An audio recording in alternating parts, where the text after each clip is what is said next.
Roman सम्राट। साम्राज्य के शाही युग के दौरान रोमन सम्राट ने देश के सर्वोपरि नेता के रूप में कार्य किया। पूरे इतिहास में विभिन्न शासकों ने अलग अलग उपाधियों का इस्तेमाल किया। द वर्स द्वारा संचालित। प्रारंभिक साम्राज्यों के सम्राटों को प्रिंस ऑफ सिविटस के रूप में भी जाना जाता था, जिसका शाब्दिक अर्थ है प्रथम नागरिक। सम्राट जस्टिनियन या जस्टिन द ग्रेट 527 से 565 तक पूर्वी रोमन सम्राट थे।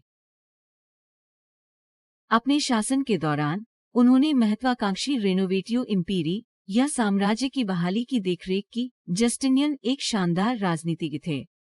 उन्होंने शाही सरकार में सुधार किया और गवर्नरशिप की बिक्री को समाप्त कर दिया। उन्होंने कोडेक्स जस्टिनियनस को वित्तपोषित किया और हागिया सोफिया के निर्माण की देखरेख की। जस्टिनियन ने घर के मामलों में उत्कृष्ट प्रदर्शन किया। उन्होंने विदेश में संघर्ष किया। उनका साम्राज्य अक्सर फारसियों और बर्बर लोगों के साथ लड़ता था। जस्टिनियन के सैनिकों ने फारसियों को हराया, लेकिन बर्बर लोगों को नहीं।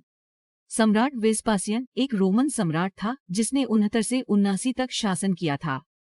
उन्होंने फ्लेवियन राजवंश की स्थापना की, जिसने 27 वर्षों तक रोमन साम्राज्य को नियंत्रित किया और 4 सम्राटों के वर्ष में शासन करने वाले चौथे और अंतिम सम्राट थे।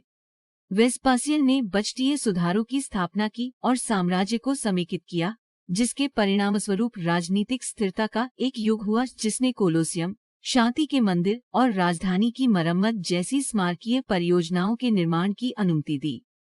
सम्राट कॉन्स्टेंटाइन ने 306 ईस्वी में पहली बार ईसाई धर्म में प्रवेश किया।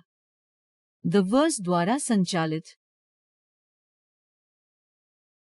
उन्होंने 313 में मिलान का आदेश जारी करके ईसाई उत्पीड़न को गैरकानूनी बना दिया और धर्म को फैलाने में मदद की। कॉन्स्टेंटाइन ने रोमन साम्राज्य के धन और सैन्य बलों में भी सुधार किया।